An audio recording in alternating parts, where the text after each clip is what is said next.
بسم اللہ الرحمن الرحیم۔ السلام علیکم دوستوں، میں Reet Saleem, welcome to my YouTube channel novel orchid. کیسے ہیں آپ سب لوگ؟ جی تو گائز، آج ہم نے پڑھنی ہے آہ محبت ریٹن بائی نشال عزیز کی سیکنڈ ایپیسوڈ۔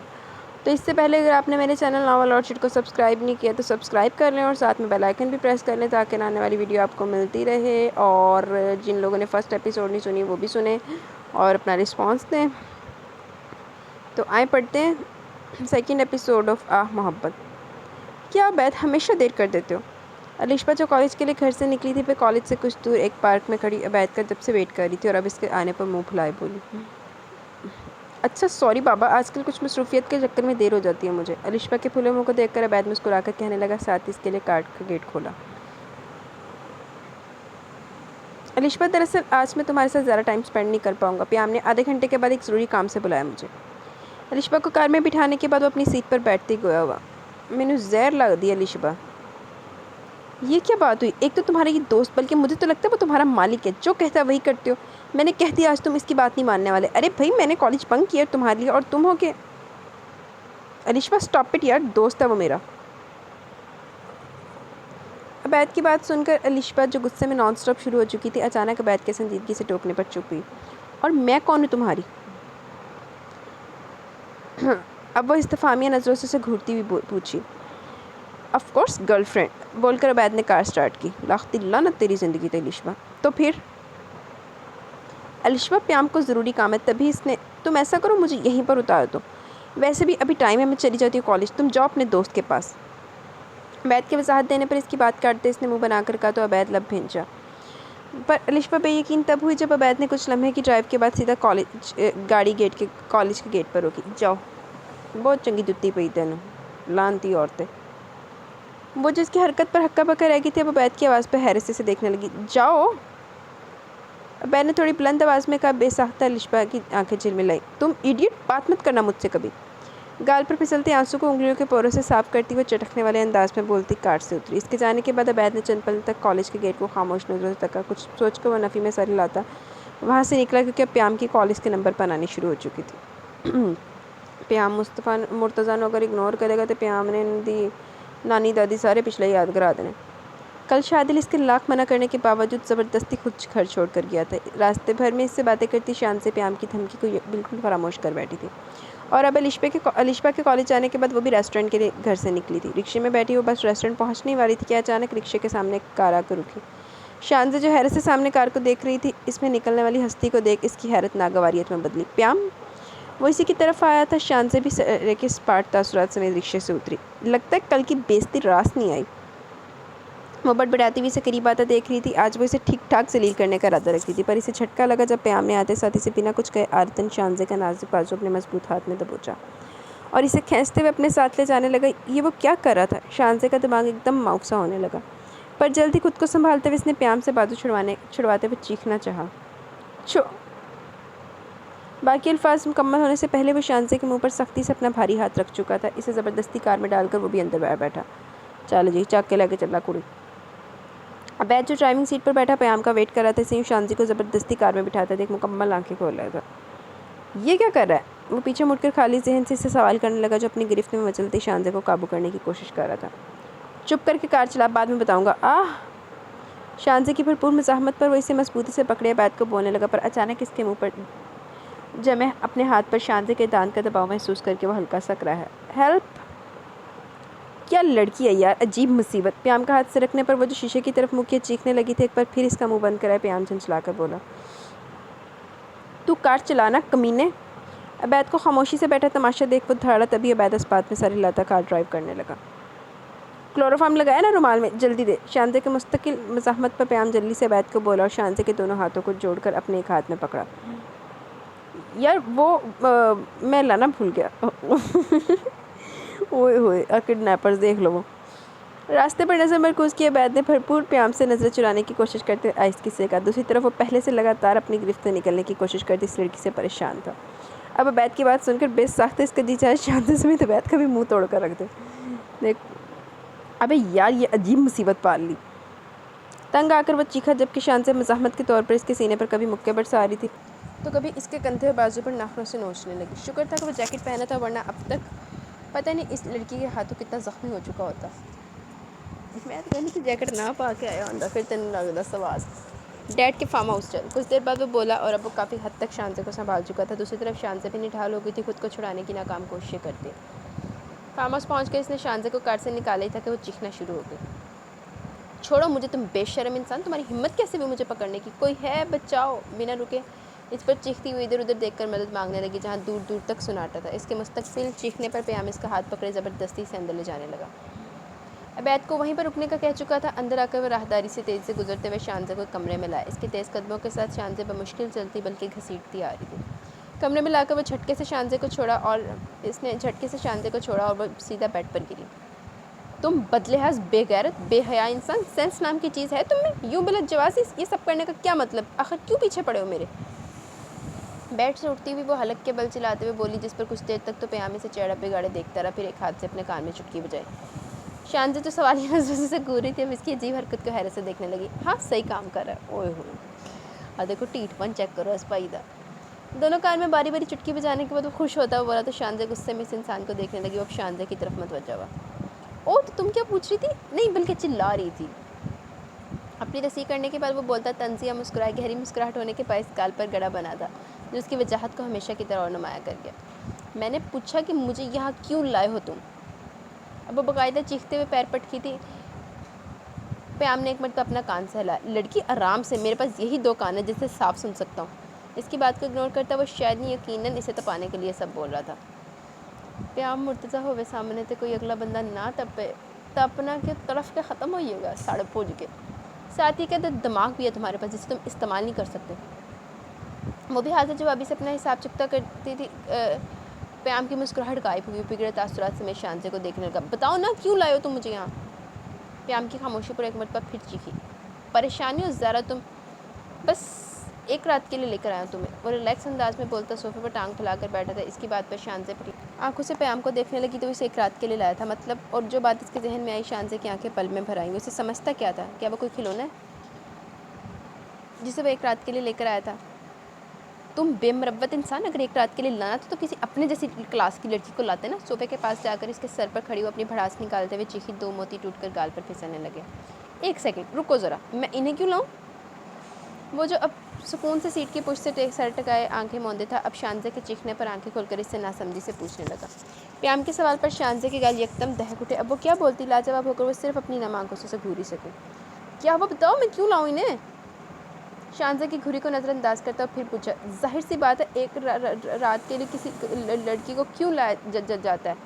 ڈھکے چھپے لفظوں میں اسے اپنے طے سے بتانے لگی. پیام کو لمحہ لگا شانزے کی بات سمجھنے میں. اس کے تاثرات فوراً سے پہلے بدلے.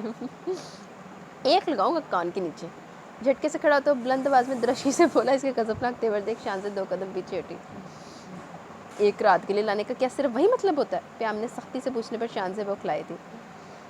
کیا مطلب؟ وہ جیسے اب بھی نہیں سمجھ پا رہی تھی اس کی بات کا مطلب. اور تو گندے جین تک نہیں پہنچ سکتی. مجھے بولتی بے شرم, اپنی سوچ دیکھیے کتنی نیگیٹو ہے. ایک رات کا صرف وہی مطلب نہیں جو آپ میڈم سمجھتی ہیں.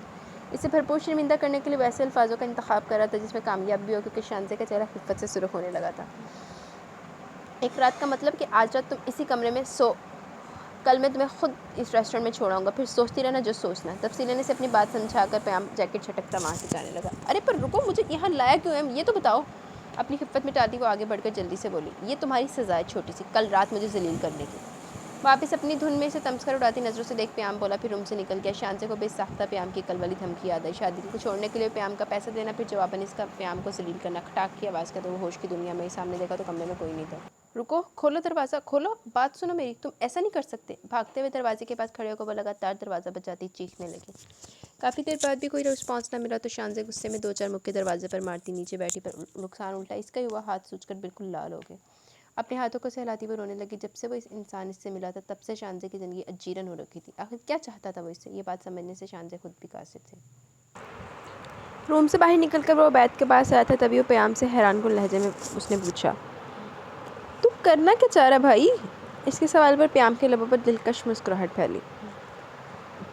یہ بات تو اچھے سے جانتا ہوگا کہ ان مڈل کلاس طبقات میں ایک چیز کامن ہوتی ہے کہ جب ان کی لڑکی ایک رات کے لیے بھی کہیں غائب ہو جاتی ہے تو سوسائٹی نے کس نظر سے دیکھتی ہے. یہاں تک کہ اگر ان کی کسی سے منگنی ہو تو یہ بات جان کر وہ شخص بھی منگنی توڑ دیتا ہے جو پہلے ان کی محبت کا دعوے دار ہوتا ہے. اتنی بات کہہ کر وہ دانتوں کو لبوں میں دباتا ہنسنے لگا۔ عبید اب تک یوں ہی سے دیکھ رہا تھا، جیسے اس کے یہ سب کرنے کا مقصد جاننے کی کوشش کر رہا ہو۔ اس کی آنکھوں میں سوال دیکھ پیام پھر بولا، یہ لڑکی وہی ہے جس سے بھائی شادی کرنا چاہتا ہے؟ اور بس؟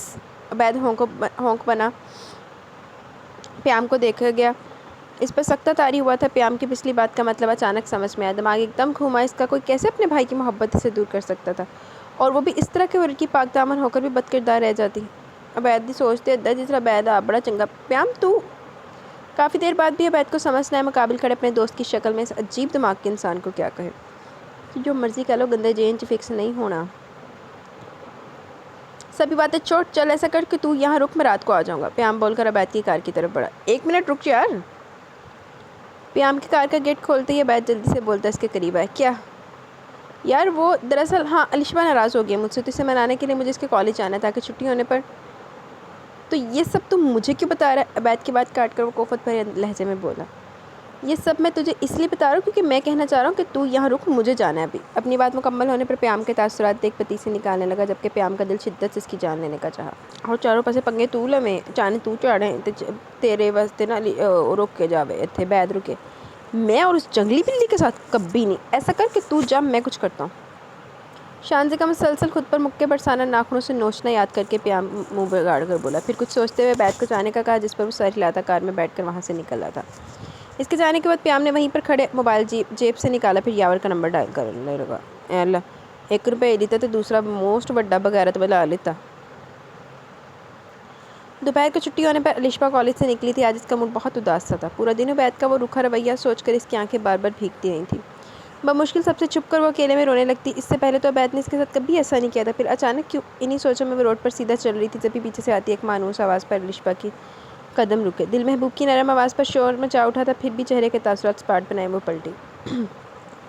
ہے ہی نمبر دی کمینی الشبہ۔ الشبہ کب سے تمہیں آواز دے رہا ہوں، پر تمہیں تو جیسے ہوش ہی نہیں ہے، مصنوعی ناراض لہجے میں بولتا۔ آخر میں عبید مسکرایا۔ صبح کی بدمزگی کا نام و نشان نہیں تھا اس کے سبھی چہرے پر۔ ادھر سبھی چہرے بندہ نوچ لگے۔ مجھے آواز دے کر تم اپنا وقت کیوں برباد کرے ہو؟ جاؤ اپنے دوست کے پاس، اسے تمہاری ضرورت ہوگی۔ بے رخی سے کہتے ہوئے الشبہ کی آنکھیں خود ہی نم ہونے لگی۔ یار الشبہ سوری، صبح بس میرا موڈ تھوڑا خراب تھا کام کو لے کر۔ تمہیں بتایا بھی تھا میں نے کہ بابا کے ساتھ آفس جانے لگا ہوں، تبھی تھوڑا پریشر ہونے کے باعث ٹینشن رہتی ہے۔ آج چھٹی کی تھی تمہارے لیے، پر پیام کو بھی ضروری کام تھا مجھ سے۔ نرم لہجے میں اسے منانے کی غرض سے مکمل وضاحت دے رہا تھا۔ الشبہ پہلے تو یوں ہی سے دیکھتی رہی، پھر نم آنکھوں سمیت مسکرائی۔ اس کو مسکراتے دیکھ عبید بھی مسکرایا۔ جانتا تھا وہ خود بھی زیادہ دیر عبید سے ناراض نہیں رہ پاتی تھی، اور اسے الشبہ کی یہی عادت تھی تو بہت بھاتی تھی کہ اس میں اور لڑکیوں کی طرح ایگو پرابلم نہیں تھا۔ 2 میٹھے بول پر وہ فوراً خوش ہو جایا کرتی تھی۔ لعنت تیری زندگی تیری الشبہ دی۔ اب چلیں؟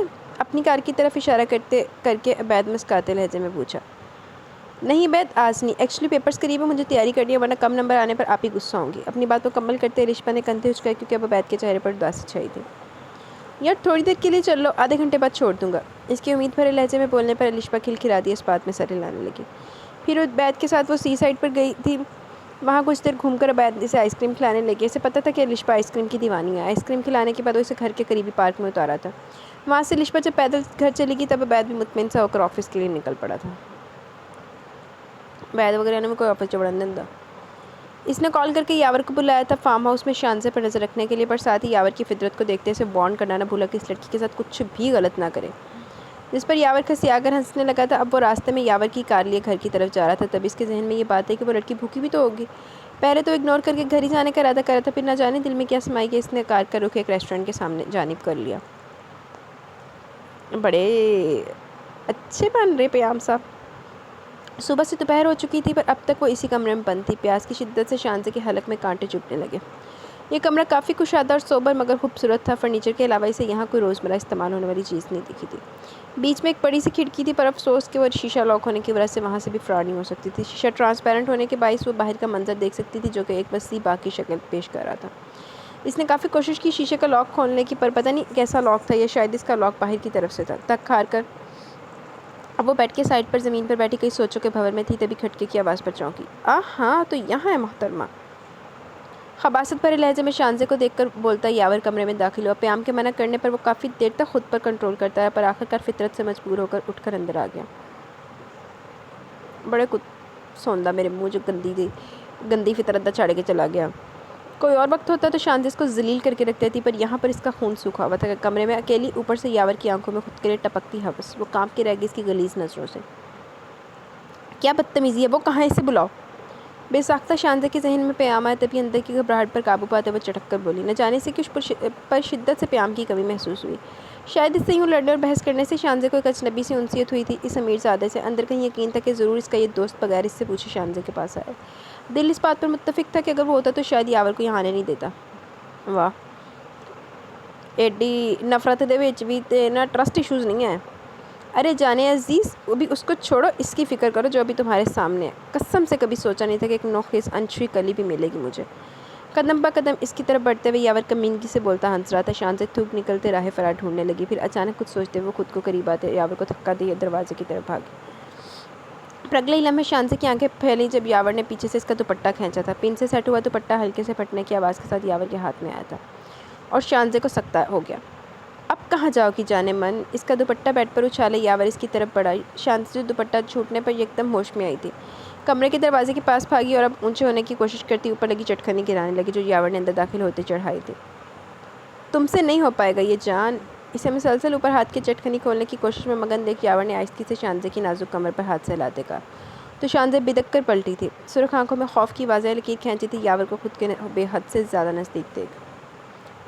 دیکھو دور رہو مجھ سے، کپ کپاتی انگلی اٹھا کر اسے وارن کرتے شانزے کا لہجہ خود بھی لڑکھڑاہٹ کا شکار تھا۔ اس کو بری طرح خوفزدہ ہوتے دیکھ یاور ہنستے ہوئے اس کی کلائی اپنی گرفت میں کی تھی۔ چھوڑ دو مجھے، اس کے جھٹکے سے اپنی طرف کھینچنے پر شانزے کی چیخ کمرے کی خاموشی میں ارتعاش پیدا کر دی۔ سیدھا یاور کے سینے پر لگنے سے شانزے کو اپنی روح پرواز ہوتی محسوس ہوئی، پورا بدن پسینے سے شرابور ہو چکا تھا اس کا، جبکہ یاور کو اپنے چہرے پر جھکتا دیکھ وہ اس کے سینے پر غصے میں مارنے لگی، جس سے یاور تلملا گیا۔ ساری مجھے مارتی ہے، وہ چلاتے ہوئے شانزے کے بالوں کو دبوچا۔ اس نے چلاتے ہوئے شانزے کے بالوں کو دبوچا، ساتھ ہی اس کے چہرے کو اپنے چہرے سے قریب کیا۔ اس سے پہلے وہ کچھ غلط کرتا، پیچھے سے کسی نے یاور کو شرٹ جکڑتے ہوئے اس کا رخ جھٹکے سے پٹا تھا۔ یک یاور کا دماغ سن ہو کر رہ گیا جب پیام کا بھاری ہاتھ کا مکہ اس کے گال پر پڑا۔ وہ جو ہوس کے نشے میں کچھ دیر قبل چور تھا تو وہ دوسری طرف شانزے عزت لٹ جانے کے خوف میں اپنا ہوش کھونے لگی تھی۔ ان دونوں کو گیٹ بجنے اور پیام کے دروازہ توڑنے کی آواز نہ سنائی دی۔ پیام واپس جانے کا ارادہ بدل کر شانزے کا کھانا لے کر آیا تھا۔ وہ شانزے کو کھانا دینے کے بعد فارم ہاؤس سے جانے کا ارادہ رکھے تھا، پر جب یہاں آیا تو اسے یاور کہیں نہ دکھا۔ اسے تشویش ہوئی، پر جب شانزے کی چیخ کمرے سے سنائی دی تو بنا کچھ سوچے پیام کمرے کی طرف بھاگا اور دروازہ اندر سے لاک دے کر سمجھ گیا کہ یہ سب یاور کا ہی کیا دھرا ہوگا۔ اسی یاور کو مارتے دیکھ شانزے تیزی سے بیڈ کے پاس جا کر اپنا دوپٹہ شانزے نے تیزی کے پاس بیڈ کے پاس جا کر اپنا دوپٹہ اٹھایا تھا۔ خوف بری طرح اس کے جسم میں سرایت کر گیا تھا۔ تیری ہمت کیسے ہوئی سالے، منع کیا تھا نا میں نے۔ یاور پر مسلسل مکوں کی برسات کیے وہ کرا رہا تھا، آنکھوں میں جیسے خون اتر آیا۔ ادھر گندے آدمی نو چھڈ کے جائیں گا تو پھر تو دے کول پارسائی دی امید بھی رکھے۔ دور فٹے منہ تیرے تے پیام دماغو ویلا، اتنا تو ہے نہیں جنہ تو اس معاملے چ بنے ہیں۔ بات تو سن میری، یاور کے آجزانہ لہجے میں بولنے کو وہ نظر انداز کسے پیٹے جا رہا تھا۔ کمینے تو نے ہاتھ بھی کیسے لگایا اسے؟ شدید اشتعال سے اس کی رگیں پھولنے لگی تھی۔ ابے یار یقین کر میری بات کا، یہ لڑکی خود راضی ہوئی تھی، کہہ رہی تھی آزاد ہونے کے لیے کچھ بھی کرے گی۔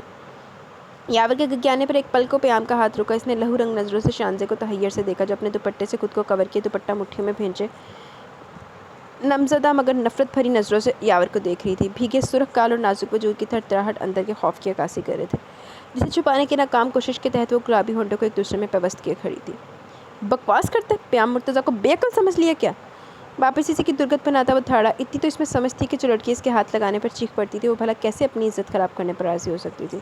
دوسرا، باہر سے وہ شانزے کی چیخ سن ہی چکا تھا۔ بھاری ہاتھ کے دو اور پنچ پڑتے ہی یاور کی آنکھوں میں اندھیرا چھانے لگا۔ اسے ادموا ہوتا دیکھ پیام نے اس کے کالر کو دبوچتے ہوئے یاور کو گھسیٹتے ہوئے باہر لے آیا، پھر پورچ پہ دھکا دیتے ہوئے چیخا، دفع ہو اپنی کار لے کر یہاں سے۔ اس قدر ذلیل ہونے پر یاور نے ٹیڑھی آنکھوں سے پیام کو خونخوار نظروں سے گھورا، پھر آستین سے منہ پر لگا خون صاف کرتے ہوئے کار میں بیٹھا۔ درد سے اس کا جسم ٹوٹنے لگا تھا۔ جاتے ہوئے وہ ایک خاموش مگر نفرت بھری نظر سائیڈ میرر سے پیام پر ڈالنا نہیں بھولا۔ شکر کرتے انہوں نے زندہ جان دے لی تھا۔ جب تک اس کی کار فارم ہاؤس سے نہیں چلی گی پیام وہیں پر کھڑا رہا۔ اس کے جاتے ہوئے بھاری قدم اٹھاتا اندر کی طرف گیا۔ کمرے میں جا کر اس کی نظر سیدھا شانزے پر ہی پڑی جو اب تک سپاٹ نظروں سے دروازے کو تک رہی تھی۔ پیام اتنا تو جان ہی چکا تھا وہ لڑکی چاہے جتنی بھی نہ ڈر بنے پر آج ہوئے واقعے سے ضرور وہ بری طرح ڈری ہوگی۔ ماحول ہلکا کرنے کے لیے وہ کھنکارتے ہوئے اس کے پاس آیا۔ بات بدلنے کی غرض سے وہ بھی کچھ بولتا کہ شانزے چیخی، قریب مت آؤ میرے۔ اس کے چیخنے پر پیام حیرت میں مبتلا ہوا۔ تم مجھے بھی اس کی طرح سمجھ رہی ہو؟ وہ شدید حیران ہوا، ایک تو بچایا تھا اوپر سے اس کا چیخنا۔ جب تمہارا دوست اس قدر گرا ہوا تو تم تو یقین کرو تم جو بھی، اگر تمہارا وہ دوست میرے ساتھ کچھ بھی کر دیتا نا تو شانزے پر خود کو مار ڈالتی اور اس کی ذمہ دار صرف تم۔ گلا رندنے کی وجہ سے وہ بات مکمل نہ کر پائی، پھر پیام گڑبڑایا تھا۔ شانزے کو پھوٹ پھوٹ کر روتا دیکھ تھکنے کے انداز میں گھٹنوں کے بل بیٹھ کر بآواز رونے لگی، جسے تنگ آ گئی ہو ان سب سے۔ اس کے رونے پر پیام سے آہستگی سے کھجاتا شانزے کے پاس آ کر ایک گھٹنے پر بیٹھا۔ سنو لڑکی، شانزے، اس کا نام لینا کچھ عجیب لگ رہا تھا پیام کو، پر شانزے کا یوں ہی چہرہ ہاتھوں میں چھپائے رونا اسے انجانی شرمندگی میں دھکیل گیا تھا۔ مطلب ہماری ہیرو میں تھوڑی سی انسانیت ابھی باقی ہے، بغیرت ہے منیا اول درجے دا، لیکن ایڈا بھی نہیں ہے۔ شانزے بات تو سنو، اچھا سوری نا۔ آخر کار پہلی مرتبہ پیام مرتضیٰ نے ایک لڑکی کے سامنے اپنی غلطی تسلیم کی تھی، اور وہ لڑکی وہی تھی جس سے وہ بہت ہی چڑھتا تھا، اپنی ہر غلط بات کو صحیح بولتا، جسے احساس ہو رہا تھا کہ وہ واقعی غلطی کر بیٹھا تھا۔ اگر وہ کھانے کا سوچ کر واپس نہ آتا تو آگے اس سے سوچا نہ گیا۔ پھر تینے جتیاں تو میں بھیجنیاں سی فلائنگ۔ اب ماننا کہ تم میرے فیورٹ ہو تو اس کا مطلب یہ بھی نہیں ہے کہ تیری ہر غلطی غلطی نہیں ہوئے گی، تھی تو تینوں بھی پہ سکتے۔ اب کہیں نہ کہیں پیام مرتضیٰ کی یہ سوچ تھوڑی بہت صاف ہونے لگی تھی کہ ہر مڈل کلاس لڑکی ایک جیسی نہیں ہوتی۔ سامنے بیٹھی وہ لڑکی اس کے لیے واضح ثبوت تھی کہ ہر باعزت گھرانے کی لڑکیوں کو اپنی عزت سب سے زیادہ عزیز ہوتی ہے۔ سوری یار۔ ایک بار پھر اس کی شرمندگی سے بھرپور لہجے میں بآواز بولنے پر شانزے نے اس کی آواز پر بے یقینی سے سنی۔ کیا وہ اس سے معافی مانگ رہا تھا؟ کیا وہ غرور کے نشے میں چور رہنے والا شخص اپنی غلطی مان گیا تھا؟ کبھی خوبصورت مرد دیکھے نہیں ہے کیا؟ شانزے کو یوں خود کو تکتا پا کر پیام آئی برو بھینچے بولا، اور اب شانزے ایک دم پھٹ پڑی۔ حالے بھی اس پائی میں چین نہیں ہے۔ صرف خوبصورت ہونے سے کچھ نہیں ہو جاتا، بندہ سیرت کا بھی اچھا ہو، پر نہیں، تم اور تمہارے دوست ایک نمبر کے چھچورے ہیں۔ لڑکی دیکھی نہیں کہ منہ سے رال ٹپکنے لگتی ہے، سکون کی سانس نہیں لینے دیتے ہو، جینا مشکل کر کے رکھتی ہے میرا۔ اس کے دل کھول کر بھڑاس نکالنے پر پیام مسکراہٹ دباتا کھڑا ہوا۔ اس کام میں تو وہ کامیاب ہوا کہ چلو بھلے وہ سنا لے، پر کم از کم اس کا رونا تو بند ہوا۔ یہ سوچ کر اپنی مسکراہٹ چھپاتا وہ روم سے نکلا تاکہ کچن میں اس کے لیے کھانا نکال سکے۔ دیکھیے ٹیٹ پن تے ختم ہے، پتہ نہیں کتنے 100 ٹیٹ مرے ہونے جس دن پیام پیدا ہویا ہونا۔ ایک تو کڈنیپ کرو، اوپر سے خدمتیں کرو ان کی۔ کچن میں کھانا نکالتے ہوئے چہرہ بگاڑتے بڑبڑایا، تو نہ کردا کڈنیپ، اینا ہی تو خدمتیں کرنی اوکھیاں لگ رہی ہیں۔ ویسے مجھے لگ رہا ہے کہ نا یہ اس نے نا پیام نے شانزے کو کڈنیپ نہیں کیا، وہ انہوں نا اتھے لے کے آیا، چھٹیاں منانے لے کے آیا ہے۔ رات ہونے والی تھی اور شانزے کو روم میں بند کے باہر صوفے پر بیٹھا تھا۔ دوپہر سے تو موبائل میں کبھی گیم کھیلتا رہا، کبھی بوریت مٹانے کے لیے کوئی مووی دیکھنے لگتا، پر اب اسے شدید نیند آنے لگی تھی۔ اب کچھ دیر اونگتے رہنے کے بعد آخر کار وہ گہری نیند میں چلا گیا۔ کچھ دیر بعد چھناکے کی آواز کے ساتھ پیام کی نیند ٹوٹی، وہ جھٹکے سے صوفے پر سیدھا ہو بیٹھا۔ دماغ میں پہلی سوچ اندر روم میں بند شانزے پر گئی۔ پھرتی سے اٹھتا وہ کمرے کی طرف بھاگا، پر گیٹ کھولنے پر پیام کی آنکھیں بھی کھلی تھی حیرت سے۔ کھڑکی کا شیشہ ٹوٹا ہوا تھا اور کمرہ خالی۔ او شٹ! غصے میں اپنی خود کو سرزنش کرتا وہ بھاگتے ہوئے باہر کی طرف، اور یہاں کر پیام کا دل جہاں اپنا سر کسی چیز سے دے مارے، کیونکہ یاور کے جانے کا وہ مین گیٹ بند کرنا بھول گیا تھا، اور اب شاید نہیں، یقیناً وہ میڈم بھاگ چکی تھی۔ ادھر میں تیرے سے چٹے وٹے مارا، عجیب افلاطونی لڑکی ہے، میں نہیں پکڑ رہا، جائے بھاڑ میں۔ تینوں کوئی انویٹیشن دے رہا ہے تو جا کر دوبارہ پڑھ۔ جھنجھلائے لہجے میں بول کر پیام عبید کا نمبر ڈائل کرنے لگا تاکہ فارم ہاؤس سے واپس جا سکے، کیونکہ اپنی کار تو وہ لے کر ہی نہیں آیا تھا یہاں پر۔ وہاں سے بھاگتے ہوئے شانزے کو آدھا گھنٹہ ہو چکا تھا، مسلسل بھاگنے سے اس کے نازک پیر درد کرنے لگے تھے۔ ہامتے ہوئے وہ گھٹنوں پر ہاتھ رکھے لمبے لمبے سانس لینے لگی، پھر اچانک دل میں ڈر بیٹھا کہ کہیں اس کا پیچھا نہ کرا ہو۔ نہیں پہنو، ایڈا ویلا نہیں ہے، وہ بہت ہڈا رام بندہ، اور نیند آ گئی، انہوں نے کسی کا پیچھا نہیں کرنا۔ یہ سوچاتے ایک بار پھر شانزے بھاگنے لگی۔ کچھ دور اور جا کر شانزے کو ایک گاڑی روڈ پر گزرتی دکھی، ہاتھ ہلا کر وہ گاڑی کو رکنے کا اشارہ کرنے لگی، پھر سامنے کار رکتے اس نے لفٹ کے لیے ریکویسٹ کی۔ پچھلی سیٹ پر کوئی سبیز صورت عورت بیٹھی تھی جنہوں نے بخوشی سے لفٹ دے دی۔ وہاں سے راستہ بتا کر شانزے اپنے گھر تک پہنچی، پھر اس عورت کا شکریہ ادا کر کے وہ اندر داخل ہوئی۔ سین میں ابھی کوئی نہیں تھا، تبھی شانزے نے اپنا دوپٹہ صحیح سے سیٹ کیا، پھر بکھرے بالوں پر ہاتھ مارتی وہ بھی کمرے میں جا رہی تھی کہ جمیلہ بیگم کی اس پر نظر پڑ گئی۔ ارے شانزے بیٹا، اتنی جلدی آ گئی آج؟ اس کے پاس آتے وہ حیرت سے انہوں نے پوچھا تو شانزے لبوں پر زبان پھیرتی نے چپ چاپ دیکھنے لگی۔ کیا بتاتی کہ آج کیا ہونے والا تھا اس کے ساتھ؟ طبیعت ٹھیک ہے تمہاری؟ انہوں نے شانزے کے زرد ہوتے چہرے پر ہاتھ پھیرتے فکر مندی سے پوچھا۔ جی امی ٹھیک ہوں میں، مجھے کیا ہونا ہے، بس جلدی چھٹی لے لی یوں ہی۔ ہلکا پھلکا لہجہ بنا کر اس نے بمشکل مسکرانے کی کوشش کی۔ چلو جاؤ پھر فریش ہو جاؤ، میں تمہارے لیے چائے بنا دوں، جب تک تمہارے ابو بھی آنے ہی والے ہوں گے۔ اس کا گال تھپ تھپاتی وہ پیار بھرے لہجے میں بول کے کچن کا رخ کر گئی۔ شانزے نے بھی اپنے کمرے میں چلی گئی۔ آج جو کچھ بھی ہو اس بات سے وہ حد درجہ خوف زدہ ہوئی تھی، اور اسی خوف کے زیر اثر اس نے شادن کو پیام کے بارے میں کال پر سب بتا دیا، سوائے آج کی کڈنیپنگ کے۔ شادن نے اس سے پوچھا اس شخص کا نام کیا جو اسے تنگ کرتا ہے، پر شانزے کو معلوم ہوتا تو بتاتی۔ ہائے ڈیوڈ، تو نے تیرے سامنے کیا پیام مرتضیٰ یہ تھے، پیام مرتضیٰ وہ، حالے بھی نہیں پتہ؟ اس کے خوف کو دیکھتے اب شادل نے شانزے سے متعلق بات مرتضیٰ صاحب سے کی۔ اس نے انہیں شانزے کے بارے میں بتایا، ساتھ ہی سے شادی کی خواہش ظاہر کی، جس پر مرتضیٰ صاحب نے بھی خوشی کا اظہار کیا۔ شادل کے کہنے پر وہ رابعہ بیگم کے اعتراضات کو نظر انداز کرتے انہیں سختی سے تنبیہ کیے۔ دوسرے دن شانزے کے گھر پر اس کے رشتے کی بات کرنے گئے تھے۔ رابعہ بیگم تو بہت ہی روکھے پھیکے انداز سے جمیلہ بیگم اور شانزے لشپا سے ملی، پر مرتضیٰ صاحب اور اکبر صاحب کی کافی خوشگوار باتیں ہوئیں۔ بات پکی ہونے کے ایک ہفتے بعد ہی شانزے اور شادل کی منگنی رکھ دی گئی۔ رابعہ بیگم نے پیام کو کچھ کرنے کا کہا، جس پر وہ صاف انکار کر گیا۔ اس کے دماغ میں کچھ اور ہی چل رہا تھا۔ وہ منگنی میں اچانک شانزے کا سامنا کر کے اسے سرپرائز کرنا چاہتا تھا۔ اس منڈے نوں نا اپنے ایڈوینچراں دی پئی ہوندی، اپنی ہے نا اینوں اگ لگی رہندی ہر ٹائم۔ آج رات ایک خوبصورت بینکویٹ میں شانزے اور شادل کی منگنی کی رسم ادا ہونی تھی۔ سبھی مہمان آ چکے تھے، صرف پیام کا ہی ویٹ کیا جا رہا تھا، جو پتہ نہیں کون سی دنیا میں غائب تھا کہ کچھ پتہ نہیں۔ شادل کے کئی کالز کے بعد اس نے فون ریسیو کیا۔ کیوں میری لو سٹوری کا ولن بنا ہوا؟ آجا بھائی، جلدی کہاں ہے؟ اس کے کال ریسیو کرتے ہی ہائے اللہ ہاتھ پہ لگ گیا۔ شادل آجزی سے بولا، جس پر پیام مسکرایا۔ آتا ہوں بھائی، بس پہنچنے والا۔ آفٹر آل بھابھی صاحبہ سے ملنا بھی تو ہے۔ شانزے کے ریئیکشن کا مدد سے سوچتے ایک طنزیہ مسکراہٹ نے اس کے نابی لوگوں کا احاطہ کیا۔ ہن بھابھی صاحبہ ہو گئی ہے بغیرت آدمی۔ فوراً پہنچ، پھر تجھے شانزے سے ملواتا ہوں۔ اس کے لہجے کی معنی خیزی نہ سمجھتے ہوئے شادل نے جلدی سے کہا۔ کال رکھ کر وہ جو بینکویٹ کی پچھلی سائڈ پر کار کی سیٹ پر سر ٹکائے بیٹھا تھا، اب گہرا سانس بھرتا کار سٹارٹ کی۔ لائٹ پنک کلر کے پیپلم پر دوپٹہ سر پر سیٹ کیے، جبکہ لمبے بالوں کو کرل کر کے آگے کی طرف ڈالے۔ ہلکے سے میک اپ پر شانزے کوئی مومی گڑیا سی لگ رہی تھی۔ شادل کے وقفے وقفے سے کٹ پر نظریں محسوس کر کے اسے گھنیری پلکوں کی باڑ اٹھانا مشکل لگ رہا تھا۔ بھرے بھرے لبوں پر شرمیلی مسکان اور حیا سے کھلی سرخائی الگ ہی دل فریب بنا رہی تھی۔ اس کے خوبصورت چہرے کو ایک مرتبہ پھر اپنے چہرے پر تیز نظر محسوس ہوئی تھی، پر ان نظروں کی تپش سے شانزے کے گال بالکل دہکنے لگے۔ آئی برو حیرت سے بھینچے وہ نظر اٹھا کر سامنے شادل کو دیکھنے لگی، پر اس کی یہی شہد رنگ آنکھیں پتھرائی تھی۔ حیرت بھرے تاثرات بے یقینی میں بدلے ایک سکتہ سا طاری ہوا تھا۔ اس پر انٹری پر کھڑی شخصیت کو دیکھ، ہستی کو دیکھ۔ بہت بڑی ہستی آئی ہے، سکتہ تے ہونا باندھا سی۔ بلیک شلوار قمیض پر گرے ویسٹ کوٹ پہنے، بالوں کو جیل سے سیٹ کرنے کے باوجود ہمیشہ کی طرح 2-3 لیئرز پیشانی پر بکھری تھی۔ انابی لبوں پر مخصوص تمسر اڑاتی مسکان سجائے وہ جیسے اس کے ایکسپریشن بخوشی انجوائے کر رہا تھا۔ یقیناً وہ شانزے اکبر کی دلی حالت سمجھ رہا تھا، جو انٹرس پر اسے پیام مرتضیٰ کو دیکھ کر ہوئی تھی۔ مضبوط مگر دھیمے قدم اٹھاتا وہ اس کے پاس آیا۔ دونوں آمنے سامنے کھڑے تھے۔ ایک کے تاثرات اب تک بے یقین تھے، جبکہ مقابل کو موجودگی کو اب تک قبول نہیں کر پا رہی تھی، تو دوسرے کے ایکسپریشن بہت ہی دلکش لگ رہے تھے۔ اس کے وجیح چہرے پر کئی لڑکیوں کی نظریں رکی تھی، اس وجاہت سے بھرپور 28 سالہ مرد پر، جبکہ اس مرد کی مسکاتی طنزیہ نظر صرف شانزے اکبر پر تھی۔ تھینک گاڈ تو آ گیا۔ شادل کی آواز پر شانزے کا سکتہ ٹوٹا ٹرانس کی کیفیت میں اس کی گردن گھومی تھی، شادل کی طرف، جو کہ اس وقت اس کے مقابل کھڑے شانزے کے واحد دشمن سے مخاطب تھا۔ دشمن تو واقعی شانزے کا کوئی ہے۔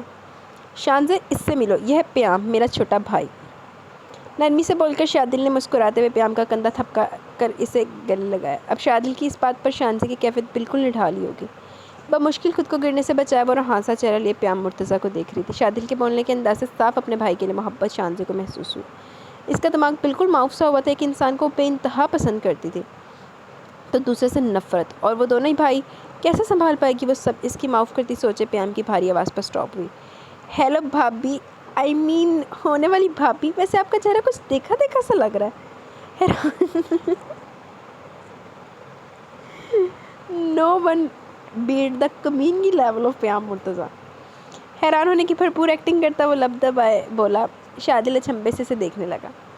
کیا مطلب، تم جانتے ہو اسے؟ خوشگوار حیرت بھرے لہجے میں پوچھتا وہ خوشی سے شانزے کو ایک نظر دیکھ کر اس نے پوچھا۔ شانزے بے ساختہ اپنی نظریں ادھر ادھر دوڑانے لگی، چہرے پر انجانا خوف تھا کہیں پیام اپنی طرف سے کچھ ایسا نہ بولتے کہ شادل کا دل اس کی طرف سے خراب ہو جائے۔ ویٹرس؟ ہاں ویٹرس ہے نا، یہ میں نے انہیں ریسٹورنٹ میں دیکھا تھا۔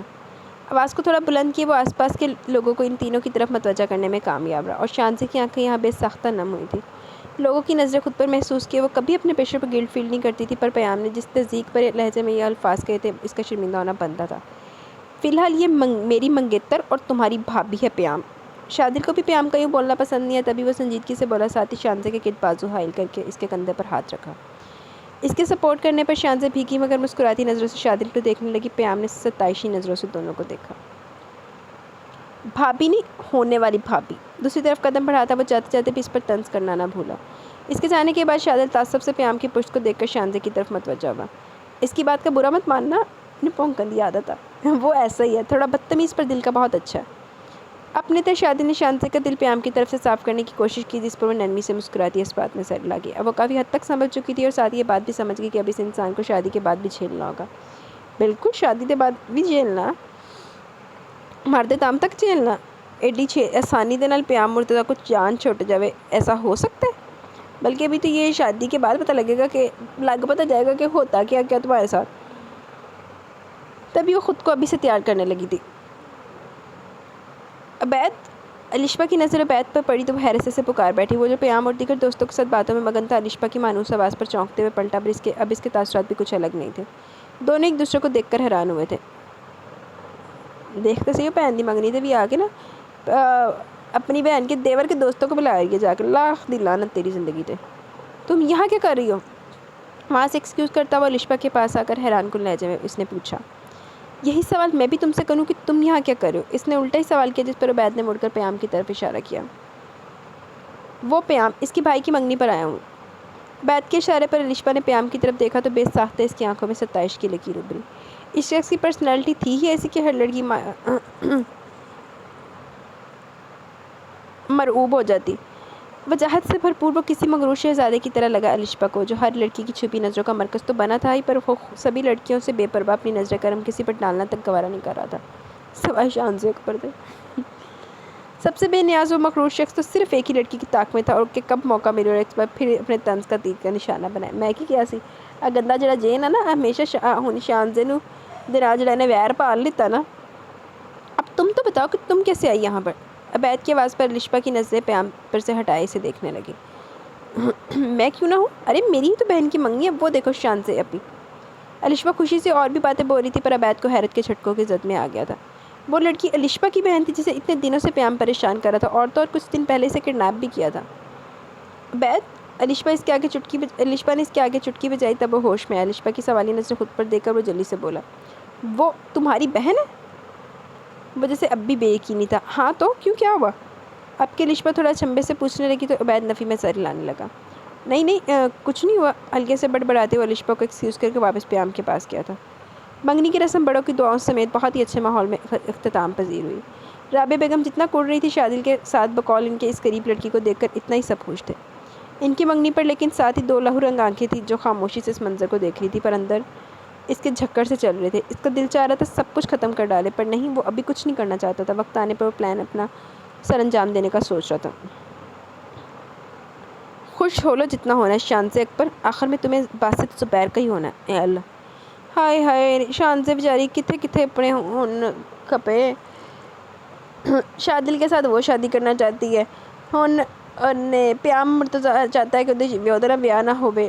شادل نے کیوں کاڑیا کسی دا؟ وہ تو ہن پہلے پیام مرتضیٰ گھٹ سی شانزے دی زندگی دا عذاب، ہن وہ بھی جناب باسط زبیر بھی آ گئے نے۔ شادل کے سنگ شانزے کو مسکراتا دیکھ وہ دانت پیستے ہوئے بولا، ذہین دماغ میں اپنے پلان کو سر انجام دینے کی سوچیں چل رہی تھی۔ تبھی نسوانی آواز پر اس نے ان پر سے نظریں اٹھائے سامنے دیکھا، مقابل کھڑی وہ اسی سے مخاطب تھی۔ تم یہاں کیا کرو؟ کہیں میرا پیچھا تو نہیں کرنے لگے؟ اپنے مخصوص نزاکت بھرے لہجے میں تحریم مرتضیٰ اس سے استفسار کر رہی تھی۔ اس کے سوال پر باسط کی پیشانی شکنوں سے بھری تھی۔ تم جیسی لڑکیوں پر باسط زبیر اپنا ٹائم برباد نہیں کرتا، سرد لہجے میں بول کر وہ نگاہ پھیر گیا۔ تحریم تپی تھی اس کے آکڑ دکھانے پر۔ یہ تم جیسی کیا ہوتا؟ ذرا تمیز سے بات کرو، میں کوئی عام لڑکی نہیں، تحریم مرتضیٰ ہوں، تحریم مرتضیٰ۔ عادت کے مطابق آگے ہوئے بالوں کو پیچھے چھٹکتے ہوئے مغروریت سے بولتی اپنے قدم بڑھا کر باسط کے قریب آئی۔ میں تمہیں بتاؤں کہ میں کیسی لڑکی ہوں؟ میں وہ لڑکی ہوں جو تم جیسے سڑک چھاپ مردوں سے بات تو کہ ان کے منہ لگنا بھی گوارا نہیں کرتی۔ اس کے نزدیک چہرہ کیا تحریم نے اپنی لائٹ براؤن آنکھیں باسط کی کالی آنکھوں میں گڑا کر انتہائی حقارت سے کہا۔ یک باسط کے باریک لبوں پر مسکراہٹ پھیلی، ایک دل فریب مسکراہٹ۔ مجھ سے منہ تک نہیں لگانا چاہتی ہو، پر یوں قریب آ جاتی ہو، ذرا فاصلے پر رہ کر بات کیا کرو۔ تم جیسی لڑکیوں کو بس بہانہ چاہیے ہوتا ہے لڑکوں کے نزدیک ہونے کا، تاکہ دنیا کو یہ جتا سکو کتنے لڑکے مرتے ہیں تم پر۔ تحریم کے نزدیک ہونے پر اس نے چوٹ کیا تھا، اس کے سخت لہجے پر بے ساختہ تحریم دو قدم پیچھے ہوئی۔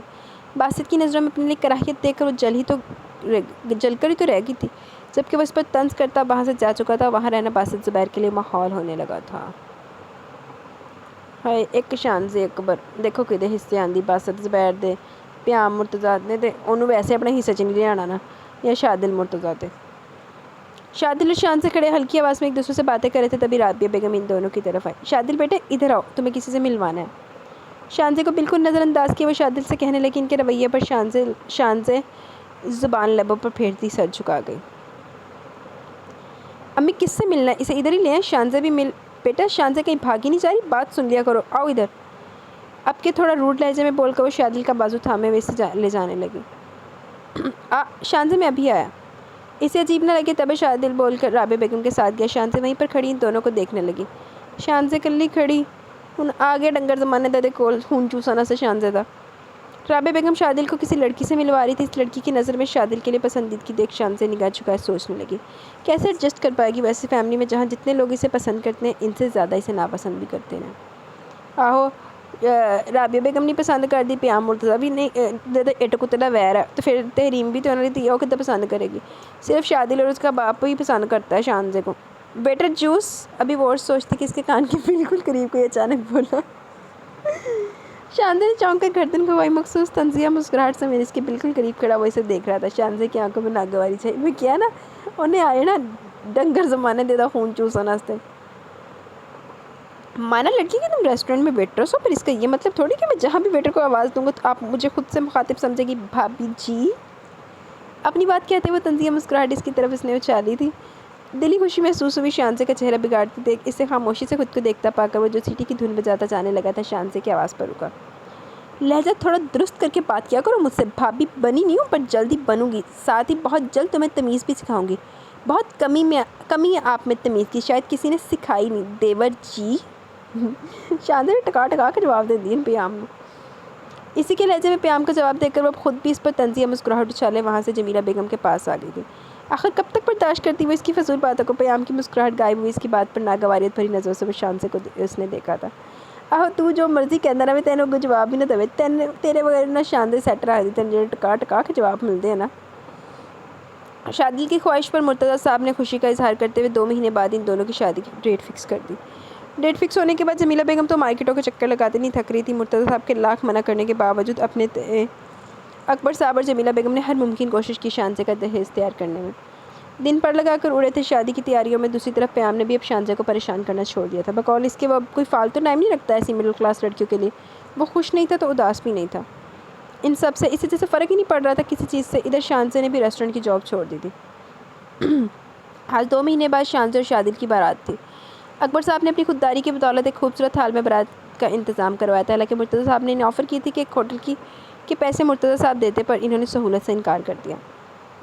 کیا سوچ رہی ہیں؟ پیام جو نقص سا تیار ہو کر نیچے آیا تھا رابعہ بیگم کو سوچ میں گم دیکھ کر پوچھنے لگا۔ تھوڑی دیر میں ان لوگوں کو نکلنا تھا ہال کے لیے۔ کوئی گاندھی سوچ رہی ہو نہیں رابعہ بیگم؟ کچھ نہیں، تم تو کچھ کرنے سے رہے، پر مجھے اپنے بیٹے کی بہت پرواہ ہے۔ جانتی ہوں میں ابھی جو کروں گی سب کو تھوڑا غلط لگے گا پر آگے جا کر سب سیٹ ٹھیک ہو جائے گا۔ چہرے پر مکروہ مسکان سے جائے وہ کچھ سوچتے ہوئے بولی۔ پیام نے آنکھیں گھمائی۔ جو بھی کرے میری بلا سے۔ بڑبڑاتا ہوا باہر نکلا تو رابعہ بیگم نے ایک نمبر ڈائل کیا۔ سنو دھیان سے کام کرنا، جو کار ڈیکوریٹ ہے شادل اسی میں ہوگا، اوکے؟ ہلکی آواز میں مقابل کو سمجھاتی ہوئے انہوں نے فون رکھا تھا تبھی رابعہ بیگم کو شادل کی آواز سنائی دی۔ امی میری شیروانی کہاں ہے؟ جب سے ڈھونڈ رہا ہوں، وارڈروب میں رکھی تھی۔ اس کے لہجے میں پریشانی کا عنصر محسوس کیا رابعہ بیگم جلدی سے چہرے پر فکر مندی لائے بولی۔ او بیٹا آئی ایم سو سوری، میں نے وہ اپنی وارڈروب میں رکھی، تم ایسا کرو روم میں جاؤ میں بھجوا دیتی ہوں، اوکے؟ ان کے بولنے پر شادل اس بات میں سر لائے واپس روم میں گیا۔ اسے اور بھی تیاری کرنی تھی، پہلے دیر ہو گئی تھی۔ شادل کے کمرے میں کپڑے بھجوا کر رابعہ بیگم نے مرتضیٰ صاحب کو دیر ہونے کا کہہ کر جلدی سے چلنے کا کہا۔ ان کی بات پر وہ بھی متفق ہوئے اور پیام کو ساتھ جانے کا ارادہ کیے شادل کی سجی ہوئی کار میں آنے کا بول کر چلے گئے۔ ان کے جانے کے کچھ دیر بعد ہی شادل بھی گیٹ کے باہر کار میں آ کر بیٹھا۔ دولہے دی گڈی چور کوئی بھی نہیں جا رہے دور فٹے منہ ساری رابعہ بیگم دی پلاننگ ہے۔ مت جا بیٹا، اپنا ہی دل جلائے گا وہاں جا کر۔ باسط کو تیار ہوتا دیکھ فرزانہ بیگم افسوس سے بولی۔ وہ جانتی تھی باسط کی شانزے کے لیے پسندیدگی، اسی وجہ سے وہ خود بھی اپنی بہن سے ناراض تھی۔ اسی وجہ سے انہوں نے شانزے کا رشتہ کہیں اور کیوں کیا، پر اس سچ کو وہ سمجھتے ہوئے چھٹلا رہی تھی کہ اکبر صاحب نے باسط کے رشتے پر اسی وجہ سے انکار کیا۔ پورا دن گھر پر فارغ بیٹھتا یا ادھر ادھر گھومتا رہتا۔ اکبر صاحب کا کہنا تھا کہ جس انسان کو اپنے کیریئر کی فکر نہیں وہ کیا نہیں آنے والی لڑکی کو سنبھال پائے گا۔ بات تو صحیح ہے، اب اور جو ہر کوئی اپنے لیے بہتر سے بہترین آپشن ہی چنتا ہے نا، اب شادل ان کو زیادہ بیٹر آپشن لگا باسط سے، تو پھر انہوں نے وہی چننا سی نا۔ امی دعا کریں جس کام سے جا رہا ہوں وہ ختم کر کے لوٹوں۔ آئینے میں ایک نظر خود کو وجیح روپ کو دیکھ کر وہ گویا ہوا چہرے پر سرد مسکراہٹ لے وہ فرزانہ بیگم کو گلے لگا کر پھر گھر سے نکلا۔ اے اللہ، ابھی کو چاندی چاڑن نکل رہا۔ باراتی نکل گئے، صحیح، اور بندے تیار ہیں؟ ٹھیک ہے پھر پہنچو، یقیناً دلہے صاحب ڈیکوریٹ ہوئی کار میں ہی ہوں گے۔ تنزیہ مسکراہٹ سمیت بولتا وہ فون رکھ کر بائک پر بیٹھا تھا۔ اے اللہ، ایک بیچارہ معصوم جن دلہا، ایک کوئی دی ڈیکوریٹ گڈی، سارا دنیا پیچھے پی گئی وہ۔ اللہ ہن ویاہ کراوے بس۔ سکن اور ریڈ کنٹراسٹ کے لہنگے میں مہارت سے کیے گئے میک اپ اور ہیئر سٹائل پر وہ واقعی ایک حسین اپسرا لگ رہی تھی۔ جمیلہ بیگم نے بھیگی نظروں سمیت اس کی نظر اتاری۔ امی بس کریں، آپ بار بار آپ ہی کو بھی رلا رہی ہیں، ان کا میک اپ خراب ہو جائے گا۔ ڈریسنگ روم میں بیٹھے ایک مرتبہ پھر شانزے کو جمیلہ بیگم کے ساتھ روتا دیکھا الیشبا نے چڑھ کر کہا، لڑکی کوئی خراب نہیں ہوتا میک اپ، میری بچی مجھے چھوڑ کر آج چلی جائے گی، رونا نہیں آئے گا کیا؟ الیشبا کی پشت پر چپت لگاتی وہ نم آنکھوں سے شانزے کو دیکھتے بولی، میرے خدا، امی آپ کسی دوسرے پلانٹ پہ نہیں جا رہی؟ کچھ دوری تو ان کا سسرال ہوگا، آتے جاتے رہیں گی۔ آپ تو ایسے بولیں جیسے جائیں گی تو کبھی آئیں گی نہیں۔ ان کے مستقل رونے پر تنگ آ کر الیشبا نے پیر پٹکتے ہوئے جھنجھلا کر کہا، تم نہیں جان پاؤ گی لڑکی ماں کا دکھ۔ انہیں پھر رونا آ رہا تھا۔ الیشبا کو وہاں کچھ بولنا بیکاری لگا، تبھی سر جھٹکتے ہوئے باہر نکلی۔ شانزے کے جانے کا دکھ اسے بھی تھا، پر جمیلہ بیگم کا بار بار رونا اسے پریشان کر رہا تھا، کہیں ان کی طبیعت نہ بگڑ جائے۔ ایڈی تو ماری سگی لانتی عورت۔ بارات آ گئی کے شور پر الیشبا چونکی پھر جلدی سے پھولوں کے ٹرے اٹھائے انٹرس پر باقی کزنوں کے ساتھ گئی۔ باراتیوں پر پھول پھینکتے ہوئے الیشبا کی نظر شادل کو ڈھونڈ رہی تھی جو اسے کہیں دکھا تو نہیں، پر البتہ اس کے آئی برو بے ساختہ ستائشی انداز میں اٹھی تھی۔ اندر انٹر ہوتے پیام کو دیکھو تو بارات ہی دولہے تو بغیر آ گئی، دور پھٹے منہ تہاڈے تے۔ آج تو وہ منگنی والی رات سے بھی کئی زیادہ ہینڈسم لگ رہا تھا۔ الیشبا کو اعتراف کرنا پڑا، وہ واقعی وجاہت کا شاہکار تھا۔ الیشبا پیام تے لٹو ہوئی پئی، یار یہ دولہے کا چھوٹا بھائی ہے نا؟ اس کی ایک کزن نے ترسی نگاہوں سے پیام کو دیکھتے ہوئے الیشبا سے پوچھا، جس پر الیشبا نے گردن گھما کر دیکھا۔ اس کزن سمیت اور بھی کتنی لڑکیاں پیام کو دیکھ خسر پسر کر رہی تھی۔ وہ جس طرح پیام کو دیکھ آہیں بھرنے لگی، الیشبا کی ہنسی چھوٹی، کیونکہ یہ بات تو واضح تھی کہ خوبصورت ہونے کے ساتھ ساتھ وہ انتہائی مغرور بھی تھا، اور اس کی پرسنالٹی کے دبدبے کی بدولت کسی لڑکی کی ہمت نہیں تھی کہ اس سے جا کر کوئی بات بھی کر سکے، کہ جا کے اپنے دل کی باتوں کا اظہار کرتی۔ ان کی حالت پر ہنستے الیشبا نے پیام کو پکار لیا۔ وہ دکھانا چاہتی تھی اور کہ کزنس کو کہ آخر کو اس کے جیجو کا بھائی ہے، وہ تو جیسے فرینک ہی تھی پیام سے۔ ہونے بیس تو ہوئے گی گڑی۔ بھائی، ہمارے دلہا بھائی کہاں ہیں؟ اس کے شرارتاً سوال پوچھنے پر جہاں سبھی کزنوں نے داد دینے والے انداز میں الیشبا کو دیکھا، وہیں پیام نے ایک نظر اس چھوٹی سی لڑکی کو ناگواریت سے دیکھا، پھر بنا کچھ کہے آنکھیں گھماتا آگے چل لیا۔ اوئے ہوئے ہوئے، بستی جی نہیں ہوگی؟ اس سے پہلے اس چھوٹے سے حال میں گھٹن ہونے لگی تھی۔ دل تو چاہ رہا تھا کہ نکل جائے فوراً، پر مجبوری تھی، اگر ایسا کرتا تو شادل ناراض ہو جاتا اس سے۔ تبھی ایک جگہ پر جا کر وہ عبید کو فون کرنے لگا۔ پیام کے اگنور کرنے پر خفت سے الیشبا کا چہرہ سرخ پڑا، جو کزنس کچھ دیر پہلے ستائشی نظروں سے دیکھ رہی تھی، اب وہی مذاق اڑاتی ادھر ادھر نکل گئی۔ الیشبا کی آنکھیں نم ہوئی۔ دلہا بھائی کا بھائی تو بہت ہی مغرور ہے۔ ہونا رہا میں بست ہو کے بیٹھو آرام نہ۔ ایک کزن گزرتے ہوئے یہ بولی تھی۔ بھائی تو بھائی، ان کی بہن بھی ماشاء اللہ۔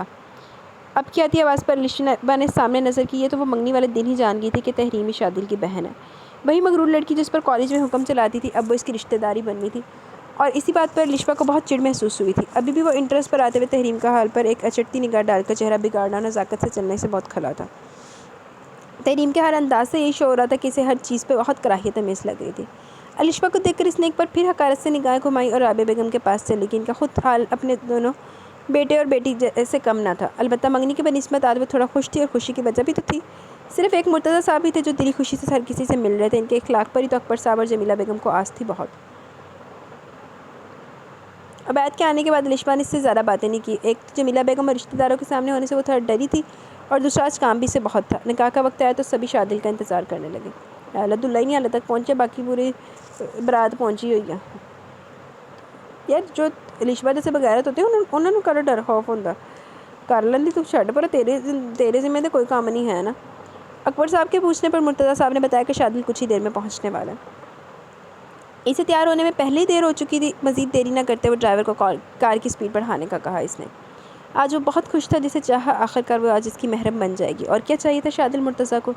وہ آج جتنا رب سے شکر گزار ہوتا اتنا ہی کم تھا۔ دل بےتاب تھا اپنے محبوب کو دیکھنے کے لیے۔ منگنی میں وہ کتنی حسین لگی تھی اسے، آج تو دلہن کا روپ چڑھا ہوگا اس پر، وہ کیسی لگ رہی ہوگی، یہ سوچتے ہوئے وہ کار کی پچھلی سیٹ سے ٹیک لگا گیا، پر تبھی کار رکی۔ کیا ہوا داد بخش؟ تشویش بھرے لہجے میں وہ اپنے ڈرائیور سے اس نے پوچھا۔ لہجہ ہمیشہ کی طرح نرم تھا۔ سر، روڈ پر کسی نے بلاکس رکھ دیے ہیں، ہٹانے پڑیں گے۔ داد بخش کے بولنے پر بس بات میں سر ہلایا تھا اس نے، پھر اسے کے کار سے نکل کر بلاکس ہٹاتے دیکھ شادل بھی کار سے اتر کر گیٹ سے ٹیک لگایا آسمان کو دیکھنے لگا۔ پورے دن کی طرح اب بھی ایک خوبصورت مسکراہٹ نے اس کے لبوں کا احاطہ کیا ہوا تھا۔ شان سے حکمت پر پھر خیالوں میں آئی تو وہ نفی میں سر لاتا اپنی بے لگام ہوتی سوچوں پر ہلکے سے ہنسی ہے، پر تبھی اچانک شادل کا دماغ سن سا ہو کر رہ گیا جب ایک کاری ضرب پیچھے سے اس کے سر پر لگی۔ اس کے کراہنے سے پہلے کوئی کالا رنگ کا کپڑا اس کے منہ پر ڈالے بے دردی سے اسے کھینچتے ہوئے وہاں سے لے گیا۔ شادل دیکھنا چاہتا تھا مقابل کو، پر ایک تو کپڑے سے منہ ڈھکا ہوا تھا، اوپر سے اس میں سے اٹھتی اسمیل سے شادل مرتضیٰ پر غنودگی طاری ہونے لگی۔ بے ہوش ہونے سے پہلے اس کی آنکھوں میں آخری پہر اس پری وش کا چہرہ آیا اور سر میں اٹھتی ٹیسوں کے باوجود شادل کے لب آہستگی سے مسکراہٹ میں ڈھلے۔ سر جی ہو گیا۔ دانت پر جاڑتا پیچھے مڑ کر بولنے لگا، پر اسے حیرت کا جھٹکا لگا وہاں شادل کو نہ پا کر۔ شادل سر! تیزی سے بھاگ کر وہ گاڑی میں جھانکا۔ شادل اندر بھی نہیں تھا۔ پریشانی سے سر پکڑتا دانت بخش جلدی سے فون نکال کر شادل کا نمبر ڈائل کرنے لگا، پر نمبر بند جانے پر وہ اور گھبرایا۔ اب اس نے مرتضیٰ صاحب کا نمبر ڈائل کیا۔ اے اللہ! نہیں بچی نہ کسی نو نہیں دی شادل دی خوشیاں پسند آئیاں نہ شادل نو راس آئیاں۔ ہن پتہ نہیں رابعہ بیگم دا چوکا لگیا کہ باسط صاحب دا۔ مرتضیٰ صاحب وقت گزرتا جا رہا ہے، اکبر صاحب نے دھیمے لہجے میں مرتضیٰ صاحب سے کہا، اور وہ خود بھی پریشان تھی، نہیں کیا جواب دیتے۔ جب سے شادل کا نمبر ڈائل کر رہے تھے پر وہ نمبر ہی بند جا رہا تھا۔ دوسری طرف شادی میں آئے لوگوں میں بھی چہ مگوئیاں شروع ہو چکی تھی۔ شان اندر ڈریسنگ روم میں الگ پریشان ہو رہی تھی۔ خبر اس تک بھی پہنچی تھی کہ شادل اب تک نہیں آیا۔ کسی انہونی کا سوچتے وہ گھبراہٹ کا شکار ہوئی تھی کہ کہیں شادل اسے دھوکہ تو نہیں دے رہا تھا۔ پھر جلدی سے اس نے یہ سوچ چھٹ کہ آخر شادل ایسا کیوں کرتا؟ وہ تو بہت ڈیسنٹ تھا، وہ کبھی اس کے ساتھ ایسا کر ہی نہیں سکتا تھا۔ مختلف وسوسوں میں گھری وہ کبھی خود کو دلاسا دینے لگتی تو کبھی پریشانی میں نگاہیں الشپا پر اٹھاتی جو خود مایوسی سے کھڑی تھی۔ پیام سمجھ چکا تھا کہ اس کی ماں نے ضرور کوئی کارنامہ کیا۔ رابعہ بیگم کی طرف وہ ایک خاموش نظر اس نے ڈالی جس پر وہ خود اس کی طرف دیکھ کر مکروہ انداز میں مسکرائی۔ نفی میں سر لاتا پیام اندر ہی اندر خوش بھی تھا، اور اس کی خوشی کی وجہ صرف یہی تھی کہ وہ مڈل کلاس لڑکی اب ذلیل ہوگی سب کے سامنے۔ جب اس پر انگلیاں اٹھیں گی تو کس قدر دلی خوشی ہوگی پیام مرتضیٰ کو۔ ساری لڑائیوں کا بدلہ ایک ہی دفعہ میں نکلنے والا تھا آج۔ ویری بیڈ پیام، ایڈا بھی بندہ بغیرت نہ ہوئے۔ جدھر سب پریشان تھے ادھر انہی میں کچھ لوگ خوش بھی تھے، پر سب کی خوشی کا مقصد ہی الگ تھا۔ اور اسی طرح ایک اور انسان وہ بھی تھا جو اپنا کام مکمل ہو جانے پر یہاں سب سے زیادہ خوشی محسوس کر رہا تھا۔ فون پر شادل کے اغوا ہونے کی خبر سن کر باسط نے لوگوں کو آہستگی سے داد دی۔ ان کے کام پر پھر چہرے پر سنجیدہ تاثرات لیے واپس حال کے اندر آئے۔ تبھی مرتضیٰ صاحب کے نمبر پر داد بخش کی کال آئی تھی۔ وہ جو پہلے پریشان تھے، داد بخش کی کال پر انہیں آج اپنا غرور مٹی میں ملتا محسوس ہوا۔ دیکھیا رابعہ بیگم سمجھ رہی انہیں چند چاڑ لیا، باسط صاحب نے بھی کال آ گئی، ہن دیکھو پتہ نہیں ایسا سجیا کہ دسیرا۔ داد بخش کا کہنا تھا کہ شادل سے کہیں چلے گئے اچانک۔ یہ بات ان کے لیے بے یقینی تھی۔ آخر ایسا کیسے ہو سکتا تھا؟ جس انسان نے شادی کے لیے اتنی ضد کی وہیں آخر وقت میں یوں کہیں بھی جا سکتا تھا۔ سب کچھ چھوڑ کر ان کا تو غرور تھا شادل مرتضیٰ پر، آج اس نے کیا کر دیا تھا؟ ان کی بری حالت دیکھ اکبر صاحب نے وجہ پوچھی تو ایک نظر سبھی مہمانوں پر ڈالے اذیت بھرے مگر دھیمے لہجے میں مرتضیٰ صاحب نے شادل کے کہیں جانے کا بتایا، ساتھ ہی یہ بھی بتا دیا کہ اس کا نمبر بھی بند جا رہا، اور بس یہ خبر سنتے ہی جو شادی حال جہاں کہہ کے گونج رہے تھے وہیں پر اب اداسی کا سما ہوا۔ لوگوں میں باتیں ہونے لگی۔ اکبر صاحب نے ڈھال سے ہو کر چیئر پر گرنے کے انداز میں بیٹھے تھے۔ جمیلہ بیگم کا رو کر برا حال ہو گیا۔ نکاح والے دن یہ بیٹی کی عزت اچھلنا ان کا دل چھلنی کر گیا۔ یہ خبر جہاں پیام کے لبوں پر مسکراہٹ لائی وہیں شانزے تک پہنچی تو اسے سکتہ ہی لگ گیا۔ یکدم اس کا دماغ خالی ہوا تھا۔ جمیلہ بیگم روتے ہوئے اس کے پاس آئیں، پر شانزے کو یوں خالی نظروں سے زمین کو تکتا پا کر وہ تڑپ کر اسے گلے لگا گئی۔ جانتی تھی اس کی دلی حالت کیا ہوگی۔ ابھی الشپا بھی رونے لگی شانزے کو یوں بالکل خاموش پا کر۔ پیام صاحب تانوں تو ہنے پتہ لگے گا، تو صبر نہ کر۔ باہر مرتضیٰ صاحب جو شرمندگی سے ایک جگہ پر کھڑے تھے، سب کو یوں اکبر صاحب پر جملے کستے دیکھو اپنا سر جھکا گئے، پر کچھ دیر بعد جب وہاں کھڑے لوگوں نے یہ بولنا شروع کیا کہ لڑکی میں کوئی کھوٹ ہوگا تبھی تو دلہا نکاح نہیں کرنا چاہتا ہوگا، بڑی عیب پسند کی شادی، ایسی لڑکیوں سے کوئی شادی کرتا ہی نہیں ہے جو پہلے پھنسا کر رکھتی ہیں۔ اس طرح کی کئی باتیں سنتے مرتضیٰ صاحب نے ایک فیصلہ کیا۔ ان کی نظر پیام پر اٹھی تھی جو خود بھی طمس کر اڑاتی نظروں سے اکبر صاحب کے جھکے سر کو دیکھ رہا تھا۔ آئے ہائے ہائے ہائے، پیام بھی ریڈی، ہیلمٹ پالا۔ کیا ہوگا میری بچی کا؟ کون کرے گا اب اس سے شادی؟ خالی لہجے میں اکبر صاحب نا امیدی سے الفاظ بولے۔ باسط تو ان کے الفاظوں پر خوشی سے آگے بڑھا تھا۔ یقیناً اب شانزے سے شادی پہ کوئی آمادہ نہ ہوتا اور وہ اسے آرام سے آج اپنی ملکیت بنا لیتا۔ ابھی وہ چند قدم ہی آگے بڑھا تھا کہ مرتضیٰ صاحب کی بھاری آواز پر اس کے قدم رکے تھے، بلکہ یوں کہنا ٹھیک ہوگا کہ اچانک اسے اپنے پیروں سے جان نکلتی محسوس ہوئی ان کے جملے پر۔ پیام مرتضیٰ کرے گا شانزے بیٹے سے شادی؟ اوئے ہوئے ہوئے ہوئے ہوئے، اے تے پیام مرتضیٰ دے نال نہ کتے والی ہو گئی۔ تو ہنس لا، تو خوش ہو جا۔ کہتے نا کسی کی بے بسی پہ نہیں ہنسنا چاہیے، برا وقت آتے ٹائم نہیں لگتا۔ ان کی بات مکمل ہونے پر جہاں سب کو حیرت ہوئی، پیام جب تک مسکراتا یک اس کی مسکراہٹ غائب ہوئی۔ زور کا جھٹکا ہائے زوروں سے لگا، اسے لگا جیسے اس نے کچھ غلط سنا۔ اچنبے سے اس نے اپنے باپ کو دیکھا جو اکبر صاحب سے مخاطب تھے۔ اکبر صاحب غلطی ہماری طرف سے ہوئی تو ازالہ بھی ہماری جانب سے ہی ہوگا. شانزہ بیٹی کو میرا بڑا بیٹا شادل چھوڑ کر گیا تو اسے شادی بھی میرا چھوٹا بیٹا پیام کرے گا. مرتضیٰ صاحب ذرا ایک باری اپنا گندی اولاد میں پہنچ لو، ایڈی فرما بردار اولاد ہے نہیں. ان کے الفاظ پیام کے کان میں پگھلے ہوئے سیسے کی مانند لگے تھے. یہ وہ کیا کہہ رہے تھے؟ رابعہ بیگم بھی بوکھلائی تھی. اے اللہ، رابعہ بیگم ہونے دن رام ہی. مرتضیٰ یہ آپ کیا؟ مولوی صاحب آپ آئیں اندر. ان کی بات کاٹ کر مرتضیٰ صاحب نے قاضی صاحب کو مخاطب کیا. اکبر صاحب تشکر امیز نظروں سے انہیں دیکھنے لگے. پھر وہ لوگ ڈریسنگ روم کی جانب گئے شانتے سے پہلے حجاب قبول کروانے. باسط کو یکدم اپنا پاسا پلٹتا ہوا لگا. آئے ہائے ہائے، آ جڑی منہ دی پئی ہے نا، میرے دل ہی خوشی ہوئی. ایک باسط نو چھتر پہ باسط نو تے دوجا پیام مرتضیٰ تے منہ دے بال ڈگیا جا کے. تو رابعہ بیگم نے بھی چنگی نہیں ہوئی تو پیام نے نہیں چھڑنا رابعہ بیگم نے. یہ کیا ہو رہا تھا؟ اس نے کیا کرنا چاہا تھا، پر یہاں تو کچھ اور ہی. گلاب پھینچے اور خون رنگ آنکھوں سمیت پیام کو اس نے دیکھا جو اب تک سکتے کی حالت میں تھا. پھر اپنے جوتے زمین پر مارتے انتہائی غصے میں میرج ہال سے باہر نکلا. غصے کی حالت میں وہ یہ بات بھی بھول چکا تھا کہ اگر وہ اس کے نصیب میں ہوتی تو ضرور اسے ملتی، کیونکہ جو آپ کے نصیب میں نہیں ہوتا چاہے آپ جتنی بھی کوشش کر لو وہ آپ کو نہیں ملتا، اور جو آپ کے نصیب میں ہوتا ہے وہ کسی بھی طرح آپ کا ہی ہو جاتا ہے. اس طرح شانزہ اکبر کی تقدیر اس نکچڑے شہزادے سے ملنی تھی، چاہے وہ جتنا بھی انکار کر لیتا. نو ڈاؤٹ نصیب کے آگے تو کسی کی نہیں چلتی. مام، رابعہ بیگم کا بازو پکڑ کر انہیں سائڈ میں لایا تھا. پھر سخت کھری ان کے گھبرائے ہوئے چہرے پر ڈال کر گویا ہوا. ابھی اپنے چمچوں کو کال کر کے کہیں کہ بھائی کو چھوڑ دے. مام، میں کہہ رہا ہوں کہ میں یوں بلی کا بکرا نہیں بننے والا. اس مڈل کلاس لڑکی سے شادی کرنے پر کوئی بھی پیام مرتضیٰ کو مجبور نہیں کر سکتا. اشتعال انگیز لہجے میں پھنکارتا ہوا ان کا فون پکڑ ہاتھ اٹھا کے کریں کال فوراً. ان کو خاموش دیکھ پیام تھوڑا بلند آواز میں ان کے فون کی طرف اشارہ کیا بولا تو جلدی سے اس بات میں سر لا. رابعہ بیگم نے ان لوگوں کا نمبر ڈائل کیا، پر دوسری جانب سے جو خبر انہیں ملی وہ اس پر سختہ طاری کر گئی. کیا ہوا؟ چھوڑا ان لوگوں نے؟ جب سے پیشانی مسلتے پیام نے پھر پوچھا. وہ لوگ کہہ رہے ہیں کہ انہیں شادل کی شادی ہال کے قریب آنے پر اغوا کرنا تھا، پر وہ تو اب تک انہیں نہیں دکھا. اور اگر ان لوگوں نے اسے اغوا نہیں کیا تو شادل کہاں ہے؟ آنکھیں پھیلائے پیام کے طرف دیکھتے انہوں نے پوچھا.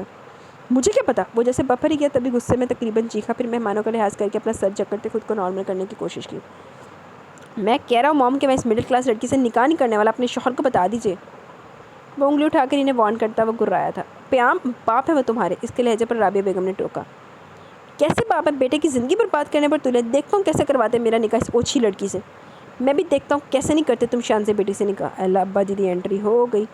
پیچھے سے آتی آواز پر پیام جو رابعہ بیگم کو گھور رہا تھا وہ پلٹا. سامنے مرتضیٰ صاحب کھڑے تھے. قدم پہ قدم اس کے قریب وہ آئے تھے. پھر چند پل خاموشی سے اس کا چہرہ دیکھا. کبھی تو کوئی خوشی دینے والا کام کیا نہیں، پر آج عزت بچانے کے لیے کچھ تو کر ہی سکتے ہو.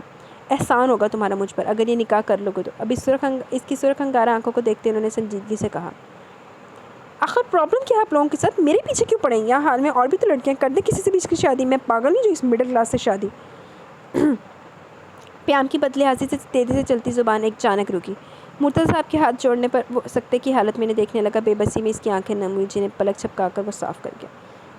پیام، مرتضیٰ تو بھی بے بسی آ سکتی ہے. چلو شکر ہے کسی دے تھوڑی بہت عزت ہے پیام دے دل. رابعہ بیگم کو بے ساختہ اپنے بیٹے پر ترس ہے جو کبھی کسی کے آگے نہیں جھکتا نہیں، پر آج باپ کے فیصلے پر وہ انہیں بہت مجبور اور بے بس لگ رہا تھا. انہیں خود بھی حیرت ہوئی کہ آخر شادل گیا کہاں تھا.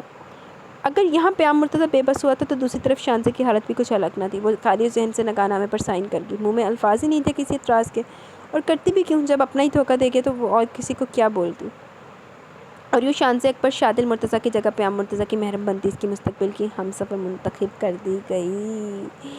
ہو گیا جی بیاہ. باسط نے زور لا لیتا کہ انہیں کرنا سی. شادل صاحب تے ویسے دل و جان نہ راضی سی تے شانزہ اکبر لیکن حصے کی دے آئی پیام مرتضیٰ تے جنہیں انہوں ویسے جنہیں اکھاں چ رڑک دی. نکاح کے فوراً بعد ہی پیام بنا کسی سے کوئی کلام کیے وہاں سے نکلتا چلا گیا. اسے پرواہ تھی ہی نہیں رخصتی یا کسی اور رسم کی. گاڑی سٹارٹ کرتا وہ فل سپیڈ میں وہاں سے دور نکلا.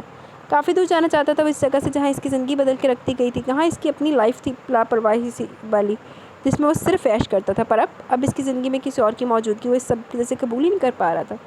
بیٹا تینوں اگے جا کے سارا کچھ قبول ہوئیے گا. پیام کا یوں بے رخی بڑھتے جانا ہر کسی کو عجیب لگا، پر ماحول کو دیکھتے ہوئے مرتضیٰ صاحب نے جلدی رخصتی کا کہا. یوں میاں باپ کی دعاؤں سمیت رخصت ہوتی شانزہ مرتضیٰ ہاؤس میں سب کے سنگ پہنچی تھی.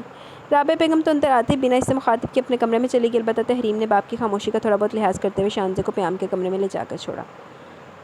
اپنا لہنگا سنبھالتی کمرے میں داخل ہو کر وہ کچٹتی نظر کمرے پر ڈالی.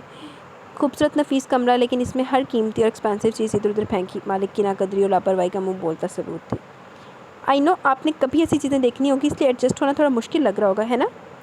اس کی ہر طرف دیکھنے پر تحریم بالوں کو پیچھے چھٹکتے تحریم نے طنز کیا، ساتھ ہی اس پر دل جلانے والی مسکراہٹ اچھالتی باہر نکلی۔ شانزے نے اسے باہر جاتا دیکھا تو گرنے کے انداز میں بیڈ پر بیٹھی سوچنے سمجھنے کی صلاحیتیں جیسے مفلوج ہو گئی تھی۔ اس کی کیسے کیا ہو کر رہ گیا تھا؟ سر درد ہونے پر وہ اپنا سر پکڑتی چہرہ جھکا گئی۔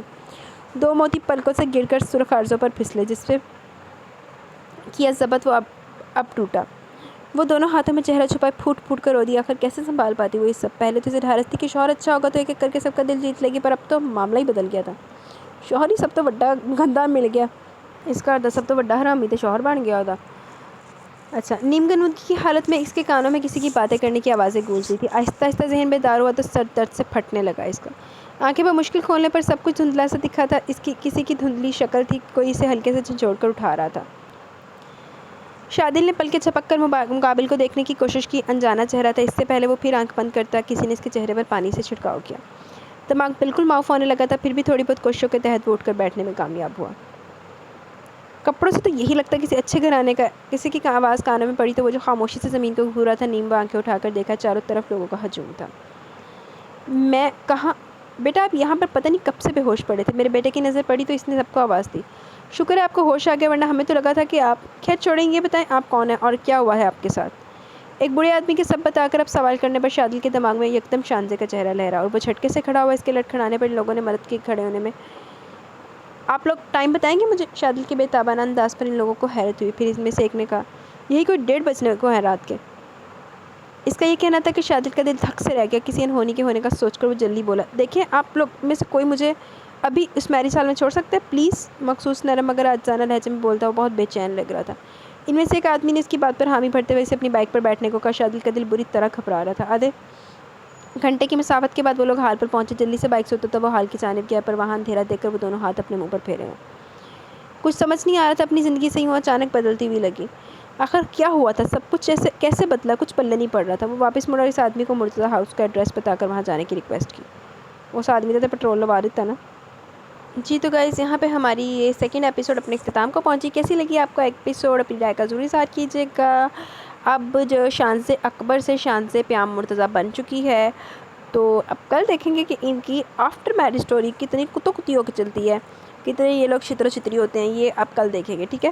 تو مجھے بھی اجازت ہے، انشاءاللہ جلد ملیں گے نیو ایپیسوڈ کے ساتھ۔ تب تک کے لیے اپنا بہت سارا خیال رکھیں، دعاؤں میں یاد رکھیں، ایپیسوڈ پہ اچھا رسپانس دیں۔ انشاءاللہ جلدی ملیں گے نیو ایپیسوڈ کے ساتھ۔ مجھے اجازت ہے، اللہ حافظ۔